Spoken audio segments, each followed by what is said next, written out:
Hey guys, welcome to day 17 of 100 Days of Code. Now, today we're going to be focusing on how we actually create the classes that we've been using in yesterday's lessons. Today's final project that we're going to be building up towards is a quiz game. So we're going to be able to create a true-false quiz, and we'll be able to play the quiz, answer the questions, and keep track of score. But we're going to be building this completely using object-oriented programming. We're going to be creating our classes ourselves and then using the objects created from those classes in order to build this game. And once you're done, this is what you'll be able to create. Question 1, a slug's blood is green, true or false? True. Now, if you want to have a play around with the final project to get a feel for how it works, then you'll find a link to this final version of the quiz game in the course resources. But once you're ready, then head over to the next lesson and we're going to get started by learning how to create our own custom classes. So for all of that and more, I'll see you there. Throughout all of yesterday, we've been using other people's classes.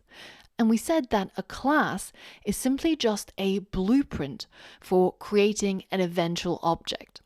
In this lesson, we're going to talk about how we can create our own classes. So our own blueprints, which we can use to create our own objects. Now, let's go ahead and create our own custom classes in code. Go ahead and create a new project, either in PyCharm or Replit, wherever you prefer. And we're going to name it Day 17 Start, and then hit Create. And again, as always, once you've created your project, it's time to create your first file, which we're going to name main.py, and then we can collapse our project sidebar and focus on the code. So how do we create a class? The syntax looks very simple. You have the class keyword followed by the name of your class, and then a semicolon, and then all of the code that's in your class will follow this and it will be indented. Let's create our very first class in Python. As I mentioned, the way that we would create a class is first by using the class keyword, and then we get to give our class a name. Let's say that we're building a website and we need a class to model our website's users. So this class is basically going to be the blueprint to represent what our users have and what they can do on our website. Let's call our class user, and then we finish this declaration with a semicolon as usual. And everything else that's going to go inside this class is going to need to be indented after the semicolon. Let's start out with a completely empty class. Our user class is going to do absolutely nothing for now. However, because I've created my blueprint, I can already use it to create my first user object. So let's say I wanted to create a user1, and I'm going to create it using that class, which notice it's now being recognized by PyCharm, and it's got the C symbol next to it. And of course, to initialize an object from a class, we have to add the parentheses at the end. Now, we get an error here because there's an indent expected. So basically, Python doesn't like it when you create something like a class or when you create something like a function and you have a semicolon, but you don't have anything inside that function or class. For example, if I just immediately wanted to print hello afterwards, I get exactly the same error, indent expected. It's expecting this a function that you've created or this class you've just created to have some sort of content before you go ahead and do something else. So how can we fix this? Well, if we actually really want to leave this function or this class empty, we can use a keyword which is pass. And all it does is it just passes. It says, I don't want to have a go right now, just continue to the next line of code. And this gets rid of our errors both in the function declaration as well as in our class declaration. We've now essentially completed the first step towards creating our custom classes, which is writing the declaration and then building an object called user1 out of that class. And we've also seen how to name classes in Python. Now, the name of the class should have the first letter of every word capitalized. And this particular style of naming in programming is known as Pascal case. So if you think of Blaise Pascal as a person, then we know that everybody's name, every person's name, has the first letter capitalized and also the first letter of their surname or their middle name, and basically every subsequent name capitalized. Now, this is different from another type of casing which you may have come across, which is called camel casing.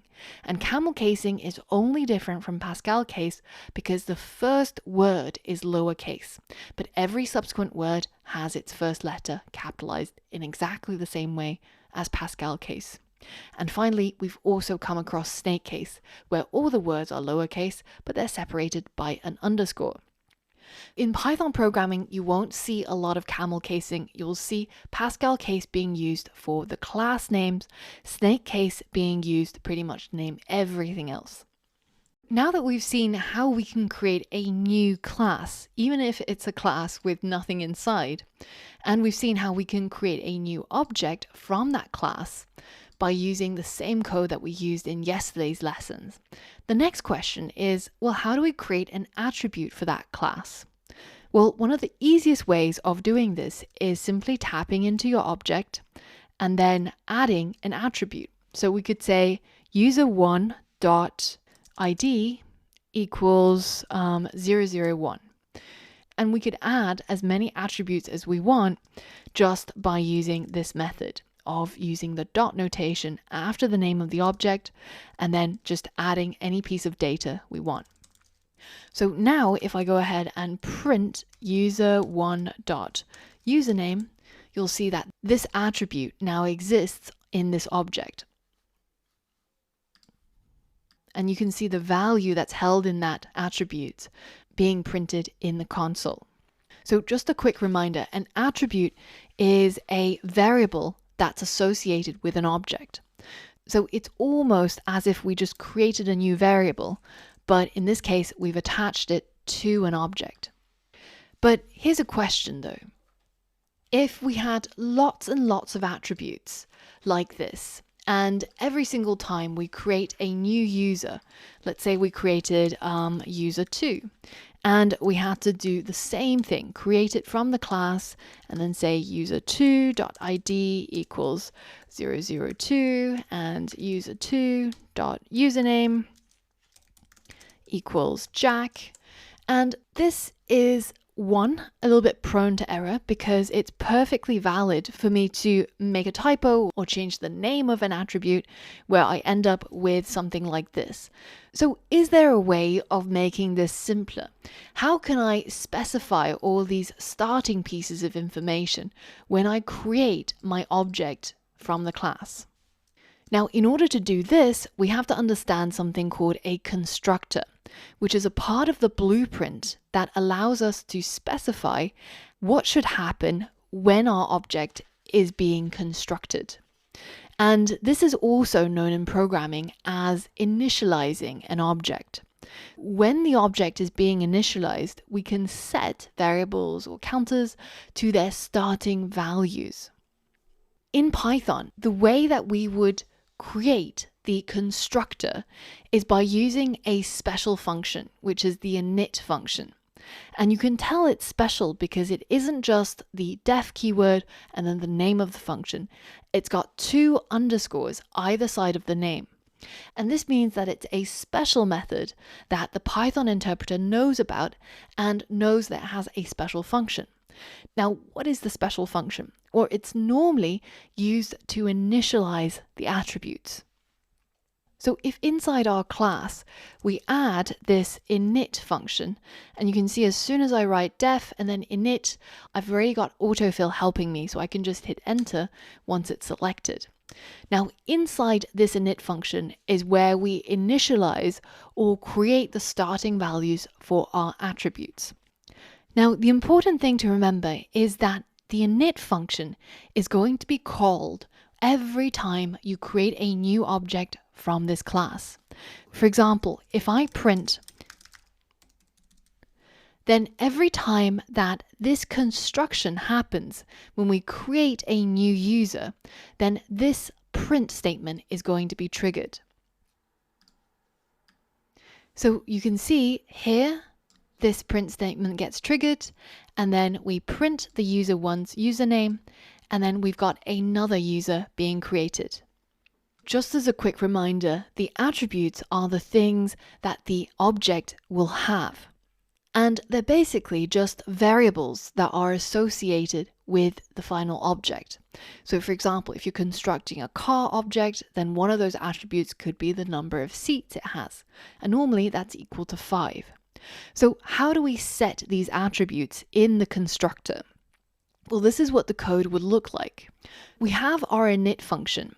And inside the init function, in addition to this thing called self, which is the actual object that's being created or being initialized, in addition, you can add as many parameters as you wish, and that parameter is going to be passed in when an object gets constructed from this class. And once you receive that data, then you can use it to set the object's attribute. This is what it would look like when we actually call our constructor. We know that we can create an object by calling the name of the class and then adding the parentheses. But if inside our init function we have some additional parameters, then we can also pass in data to those parameters, which will be used to set the attributes for that object.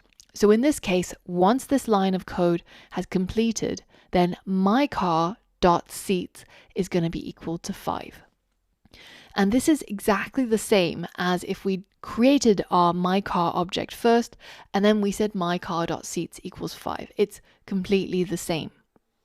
But it does make it a lot quicker when you're creating a lot of objects that need all the same attributes. Let's see how we would do it here. We've got our init function already declared. So if we wanted to pass over a user ID when we construct our objects, we can add that as a parameter. And then inside the init, we can say self.id. So self.id is going to be the attribute that's associated with this class. And we can set it equal to the user ID that's passed in when any user gets constructed. So now when we create our user, instead of creating these attributes later on, at the time of construction, you can already see that we can add a user ID. So let's give it the same ID. And now let's add another attribute. So we're going to pass in the username. And I'm going to set the attribute self.username equal the username that's passed in. Notice how in this case, I've named my parameter user_ID, and that value is going to become the self.id attribute. So notice how these two actually have different names. You can name either of these anything you want. It's normally convention that you'll see the name of the parameter be equal to the name of the attribute, but you don't always have to stick to these rules. Now let's go back to our constructor. Whereas previously it was empty, now we have our user ID being passed in, and I can now pass in the second attribute, which is the username. So my username was going to be Angela. And now we've created a new user, which is user_1, from this user class, and we're initializing it with these starting values, where the first value is going to become the user ID, which is going to be the self.id, and the second value is going to become the self.username. So now if I wanted to print the user1's username, then I can simply write user1.username in exactly the same way as before, or if I wanted the ID, it would be user1.id. So now let's comment out the rest of the code and hit run. And you can see we've got the user ID being printed here. Now remember that when you add parameters to the constructor, which is the init function, you're now saying that whenever a new object is being constructed from this class, it must provide these two pieces of data. If we uncomment this and you try to run it, you'll see you get an error. And it says that on line 12, This user is being created from the user class. But according to the init, we're actually missing two required arguments, user ID and username. So now when we create any object from this class, we have to provide the user ID and the username. But this is now much more convenient, right? Well, we previously needed 3 lines of code, we now only have 1. Now, sometimes when we're creating our attributes, we might want a default value to start with. And if at some later point in our program, we want to modify it, then we'll do it at that point. But it doesn't make sense for all attributes to be initialized when we actually create our object.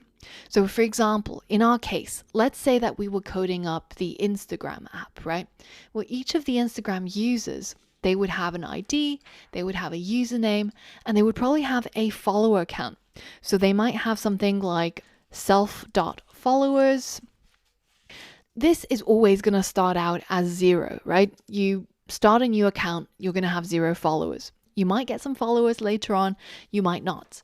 But it doesn't make sense for followers to be something that we have to provide whenever we construct a new object. It seems very wasteful to have to always write 0 when you construct any object from this class. So in Python, we can also provide a default value, just as I've done here.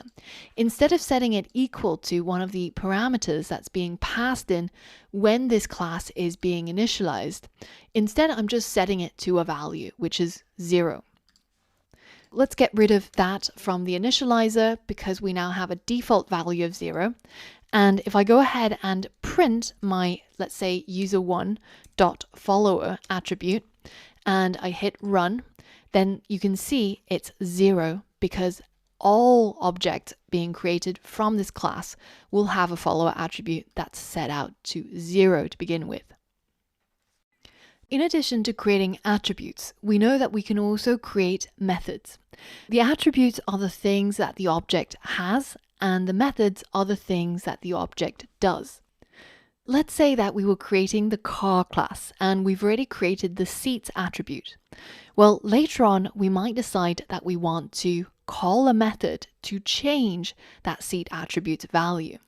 So for example, I've been watching a lot of truck racing recently.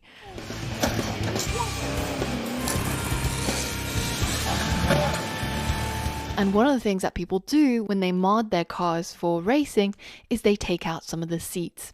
This way it reduces the weight of the car and it means that you can go a bit faster. So in our car class, we might in fact have a method where the car can enter race mode, where the seats are dropped from 5 to 2. This is what the method would look like. Inside the class declaration, we have a function, but remember when a function is attached to an object, then it's called a method. This method looks exactly the same as how we've created other functions. We have the def keyword, we have the name of the method, we have some parentheses which can take inputs, a colon, and then the body of the method. So in this case, all it does is it gets hold of the object and then the object seats attribute and then changes it to 2. So now when you call that method, all you need to do is get hold of the object and then use the dot notation to call that method enter race mode, and of course with the parentheses at the end. So let's say that while we're modeling our Instagram user, we want to have a way for the users to follow each other, right? And when they follow each other, their follower counts obviously go up. So let's define a new method. So we're going to use the def keyword and then we're going to name our method follow. Now a method, unlike a function, always needs to have a self parameter as the first parameter. This means that when this method is called, it knows the object that called it. Now, in addition to that self parameter, we're also going to pass in the user that we've decided to follow. So now let's say that we actually had two attributes, the followers and the following count, right? So they both start from 0, so two default attributes. But when a user decides to follow another user, well, in this case, the user who we're following, their follower count goes up by 1, and our own, so the self dot following count goes up by 1 as well. So the self keyword becomes quite important when we're working with classes and objects. It's a way for us to refer to the object that's going to be created from this class inside the class blueprint. So you'll never see self when you're using objects, but you see it a lot when you're writing your code inside your class. Now let's go ahead and call this, and let's say that user 1 decided to follow user 2.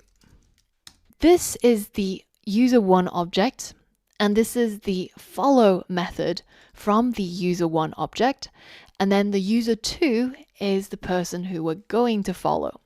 So now let's go ahead and print the user 1's follower count and the user 1's following counts, and let's do the same for user 2 as well. You can see once this method has run, then user 1's follower count is still 0, but user 1 is now following one person. User 2 has 1 followers and has 0 people that it's following. Now that we've seen how to create our own custom classes, we're finally ready to build the quiz game. Now this game is going to be a simple true-false game. So a question will be asked to the user and they'll select true or false, and then we'll tell them if they got it right or wrong and give them a score. Now to begin, the first step you'll need to do is to download the zip file with all the starting code from our course resource website. Alternatively, if you're already logged in on Replit, simply fork the project and then click on these 3 dots to download the zip file here. And once you've extracted the actual folder quiz game start from the .zip file, then we're ready to go ahead and open it using PyCharm. In PyCharm, we're going to click open, and then we're going to navigate to the place where we have our quiz game start, which in my case is in the downloads folder. PyCharm should automatically configure the latest version of Python you've got installed as the interpreter. So you can go ahead and close these pop-ups. And if we open up our quiz game start folder, you can see we have 4 files: data, main, question model, and QuizBrain. And over the course of the next few lessons, we're going to be writing the code in all of these files so that we end up creating our final quiz project. The first task that we have is to create a model for a question in our quiz. If we had a question object, well, what kind of attributes should it have? It might have a text attribute for the question text, and it might also hold an answer attribute, which is going to be the correct answer to that question. Now these 2 attributes should be initialized with a value when a new question object is created from this class. For example, if our first question was 2 plus 3 equals 5, which we know the correct answer should be true, well then we might write the code like this to actually initialize a new question object. And when this initialization goes through, the constructor code inside the question class will take these 2 pieces of data and then add them to the corresponding attributes, the text and the answer. And so our new question object will have both of these attributes initialized with a value when a new question object is being created. Inside your project, go over to the questionModel.py file and go ahead and create a new class called question, and that question class should have an init method which will initialize 2 attributes, the text and the answer, just as you've seen in the previous slides. Pause the video and see if you can complete this challenge by creating this class.